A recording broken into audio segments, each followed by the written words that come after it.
This one is another mouse one. I have to confess, I love little mice. In fact, I'm writing in a serious way about them, so I picked a lot of fables with mice in them.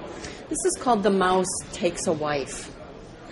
There was once a vainglorious, prideful mouse who wanted to marry someone way above himself in social station. He would never, he said, marry a woman unless she was the daughter of a powerful being, the strongest in the land. So he went to the sun to ask for the hand of his daughter, for the sun was mighty, hot in summer, and with beams that covered the whole earth. But the sun said, "Look, if you look around a little harder, you'll find somebody stronger than I, namely the cloud. For it shades me and covers me up sometimes." So the mouse went to the cloud and asked for the hand of his high-born daughter. The cloud replied that the mouse should continue to look, for there was a being stronger than him, namely the wind, for the wind could make the cloud flee and disappear. So the mouse went to the wind and asked for the hand of his high-born daughter. The wind replied that the mouse should look further, for there was a being even stronger than him, namely the tower wall, for the tower wall could withstand the wind, putting up a great defense. So the mouse went to visit the tower wall and asked him for the hand of his high-born daughter. The tower wall replied, "I've recently met a being who is stronger than me. This creature destroys my mortar, digs underneath me, causes me to crumble and fall. This creature is the mouse." So the vainglorious mouse ended up marrying another mouse, and all was well.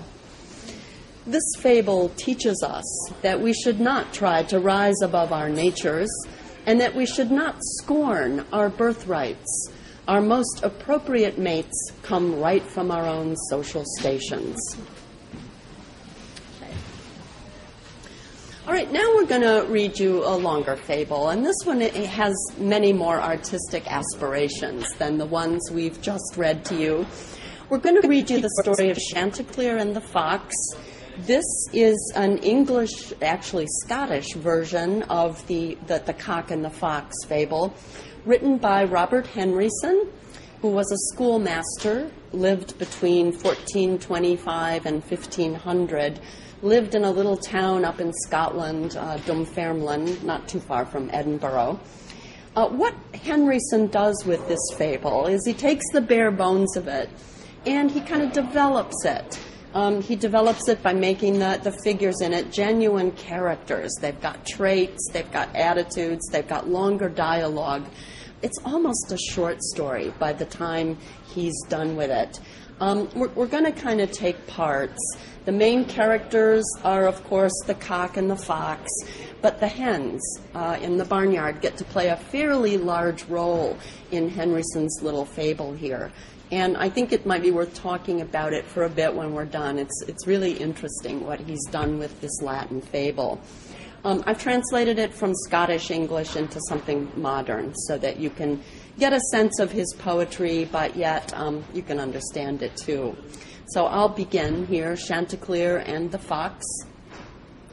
Though brute beasts are irrational, yet each one has a natural disposition. The fierce bear, the wolf, the wild lion, the deceitful fox, crafty and cunning, the dog who barks at night to guard the house. So different are they in their qualities, and having so much diversity, it exceeds my skill to write about it. But I will tell you about an incident that befell a while ago between a fox and gentle Chanticleer. A widow dwelt in a village once. She eked out her living by spinning. She had very little else except a flock of hens. And to keep them, she had a jolly cock who crowed, marking the division between night and day. A little ways from the widow's house was a thorny thicket. wherein a crafty and cunning fox made his daily residence. He did great damage to the widow by picking off poultry day and night, and there was no way for her to stop it.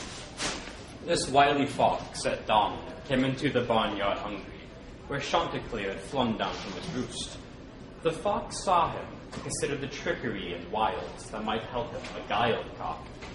Feigning and putting on an act, he got down on his knees and deceitfully said, "Good morning, my gentle master Chanticleer." With that, the cock jumped backwards with a start. "Sir, by my soul, you need not be afraid, nor be startled or flee. I've come here only to do you service. It would be shameful if I didn't serve you, for I have served your ancestors. Your father often filled my belly and sent me food from far and wide.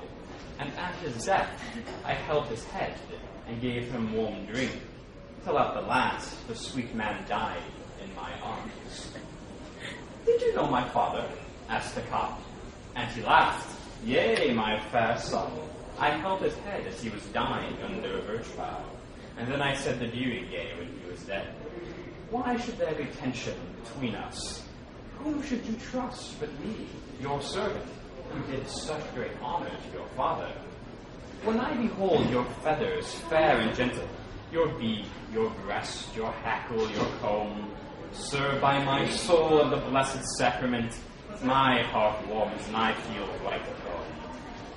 To serve you, I would creep on my belly in frost and snow and weather wan and wet, and lay my grey locks under your feet." This feigning fox, false in dissimulating, made one critical remark to the cock. "You have, I think, degenerated from your father's nature. He was the best crower, but he would stand on his tiptoes and crow. This is no lie. I saw him do it." With that, the cock stood on his tiptoes, cast up his beak, and sang with all his might. The fox remarked, "Well done, I say. You are your father's rightful son and heir, but you lack one little trick of his." "What?" said Chanticleer. He would wink as he crowed, and turn around 3 times. Chanticleer, inflated with false pride, that causes many to fall into confusion, trusting to win great worship thereby, carelessly winking, strode up and down, and then puffed himself up to prepare to crow. And suddenly, before he crowed a note, the fox was ready and grabbed him by the throat. Then to the woods he ran without delay. The hens, Peartalk, Sproutalk, and Coppock cried. The widow heard, and with a scream she came out. Seeing what had happened, she gave a shout. "Thief! Thief! Alas, now gentle Chanticleer is lost!" She yelled and cried and tore at her hair and beat her breast. Pale of hue, she fell down into a swoon. The hens left off eating and began to talk among themselves. "Alas, Chanticleer," said Peartalk, making sore mourning, with tears falling down her cheeks. "He was our beloved, our day's darling, our nightingale, and our alarm clock. Our wakeful watcher to warn us when Aurora with her gray kerchiefs put out her head to bring us all the day. Who shall be our lover? Who shall lead us? When we are sad, who shall sing to us? With his sweet beak, he would break bread for us. In all this world, was there any kinder act? In love-making, he would bring us pleasure, at least to the extent that nature gave him the power. Now, after him, alas, how will we live?" The other hen, Sproutalk, said, "Oh, sister, stop your mourning. You're silly to moan about him like that. We'll be fine. As the proverb says, as good a love comes as goes. I'm going to put on my holiday clothes and celebrate this jolly day by singing 'Was never a widow so gay.'" He was peevish and held us in subjection, and he always was pricked with jealousy. Of his skill in the bedroom, well, I mean, Paratalk, you know as well as I that he was sort of cold and dry. Since he's gone, sister, let's be happy, for that's the best thing to do. Let the living be alive and the dead be dead.